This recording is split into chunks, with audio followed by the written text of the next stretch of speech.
জাহাঙ্গীরনগর বিশ্ববিদ্যালয়ে আসন্ন জাকসু নির্বাচন সংক্রান্ত এক আলোচনা সভায় ছাত্র শিবিরের নেতাকর্মীরা অংশ নেয় সভা বয়কট করেছে বিশ্ববিদ্যালয়ের শাখা ছাত্রদল এবং বিভিন্ন প্রগতিশীল সংগঠনের নেতাকর্মীরা। মঙ্গলবার সন্ধ্যা 5:30টায় বিশ্ববিদ্যালয় প্রশাসনিক ভবনের কাউন্সিল কক্ষে এ ঘটনা ঘটে। এ সময় দুই পক্ষকে পাল্টাপাল্টি স্লোগান দিতে দেখা যায়। বিশ্ববিদ্যালয় প্রশাসন সূত্রে জানা যায়, মঙ্গলবার বিকেল 4টায় পূর্ব ঘোষণা অনুযায়ী জাকসু নির্বাচন সংক্রান্ত দ্বিতীয়বারের মতো আলোচনা সভা আহ্বান করেন বিশ্ববিদ্যালয়ের প্রক্টর অধ্যাপক এ.কে.এম. রশিদুল আলম।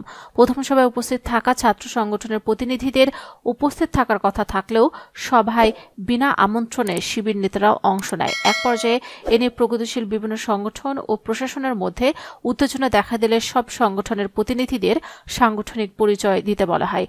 এ সময় বাংলাদেশ ইসলামী ছাত্র শিবিরের 4 জন নেতাকর্মী উপস্থিত ছিলেন। শিবির নেতাদের উপস্থিতি নিয়ে ছাত্রদল সহ অন্যান্য ছাত্র সংগঠনগুলোর নেতাকর্মীদের মধ্যে উত্তপ্ত বাক্য বিনিময় হয়।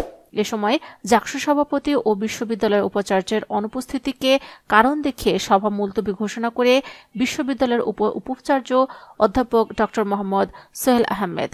পরবর্তীতে বিশ্ববিদ্যালয়ের জাবি ছাত্র ইউনিয়নের অমর্তরিত প্যানেল, সমাজতান্ত্রিক ছাত্র ফ্রন্ট, জাহাঙ্গীরনগর বাঁচাও আন্দোলন, সাংস্কৃতিক জোট ও জাবি ছাত্রদলের নেতাকর্মীরা সভা বয়কট ঘোষণা করে শিবিরকে সন্ত্রাসী সংগঠন আখ্যা দিয়ে স্লোগান দিতে বের হয়ে যায়।